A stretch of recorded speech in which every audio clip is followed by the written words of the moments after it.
আপনাদের সকলকেই রাধে রাধে। আপনাদের মধ্যে অনেক ভক্ত আছেন যারা জীবনের কোনো না কোনো সময় দেখেছেন একজন মা যখন তাদের ছেলে মেয়েদের মেলা বা বাজারে ঘুরতে নিয়ে যান তখন সেই শিশুর মন আনন্দে মেতে ওঠে, ছুটে যেতে চায়, কিন্তু মা তার সন্তানের হাত ধরে রাখেন যেন সে কোনো দিকে যেতে না পারে। ঠিক এইভাবেই যদি আমরা আমাদের হাত শ্রীকৃষ্ণের হাতে সমর্পণ করি তবে তিনিও আমাদের হাত ছেড়ে যাবেন না।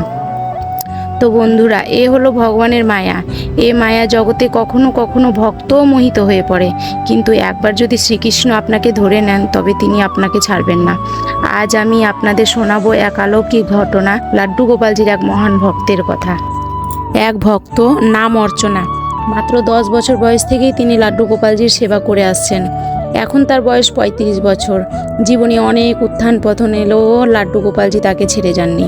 2005 সালে জন্মাষ্টমীর সময় তার বাড়িতে প্রথম লাড্ডু গোপালজির আগমন ঘটে।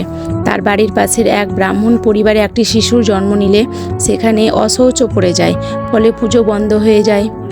তখন ব্রাহ্মণ পরিবারটি তাদের লাড্ডু গোপালজিকে কিছুদিনের জন্য অর্চনার জিম্মায় দিয়ে দেন। অর্চনা নিষ্ঠার সঙ্গে ঠাকুরজির সেবা করতে থাকেন, স্নান করানো, প্রসাদ খাওয়ানো, আরতি করা, যেন তিনি তার নিজের সন্তান। কিছুদিন পর ব্রাহ্মণ পরিবার শুদ্ধ হলে তারা লাড্ডু গোপালজিকে ফিরিয়ে নেন, কিন্তু অর্চনার মন পড়ে থাকে সেখানে। তিনি প্রতিদিনই তাদের বাড়িতে যেতে থাকেন। এতে উভয় পরিবারের মধ্যে অস্বস্তি তৈরি হয়। তখন অর্চনার বাবা মা ঠিক করেন তার জন্য নিজের লাড্ডু গোপালজিকে আনবেন। শ্রীকৃষ্ণ জন্মাষ্টমীতে অর্চনার বাড়িতে নতুন লাড্ডু গোপালজির আগমন হয়। সেই ছোট্ট ভক্ত প্রতিদিন গোপালজির স্নান করাতেন, তাদের সামনে কীর্তন করতেন, প্রসাদ অর্পণ করতেন এবং স্কুলে যেতেন। কিন্তু সময় বদলাতে থাকে। বিয়ের পরও অর্চনার বিশ্বাস, ভক্তি এবং সেবা একটুও কমেনি, বরং আরও বেড়েছে। এখন তিনি লাড্ডু গোপালজিকে নিজের সন্তান রূপে দেখেন। তিনি নাম রেখেছেন কেশব। একদিন রাতে অর্চনা কেশবকে অর্থাৎ লাড্ডু গোপালজিকে শোয়াতে ভুলে যান।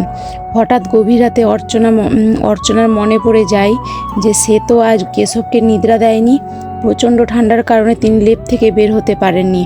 অর্চনা লেপের ভেতর থেকেই বলে ওঠেন, কেশব, আমার প্রচণ্ড শীত করছে, উঠতে পারছি না, তুমি লেপ নিয়ে ঘুমিয়ে পড়ো। এরপর অর্চনা ঘুমিয়ে পড়েন। পরের দিন সকালে অর্চনা যখন কেশবের কাছে যান তখন তিনি অবাক হয়ে যান। বিছানায় লাড্ডু গোপালজি অর্থাৎ কেশবের বাসি পড়ে আছে, তার মুকুট একপাশে রাখা এবং কেশব লেপের মধ্যে আরামের ঘুম দিচ্ছেন। ভক্ত অর্চনা আবেগে ভেসে যান। তিনি কেশবকে কোলে তুলে নিয়ে বলেন, আমি ভুল করেছি বাবা, তোমাকে শোয়াতে আসিনি, ক্ষমা করো। তো বন্ধুরা, এটাই হলো ভক্তি।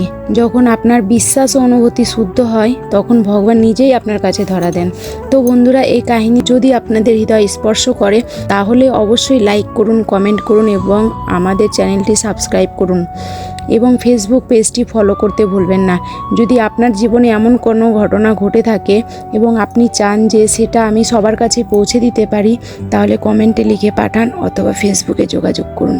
রাধে রাধে।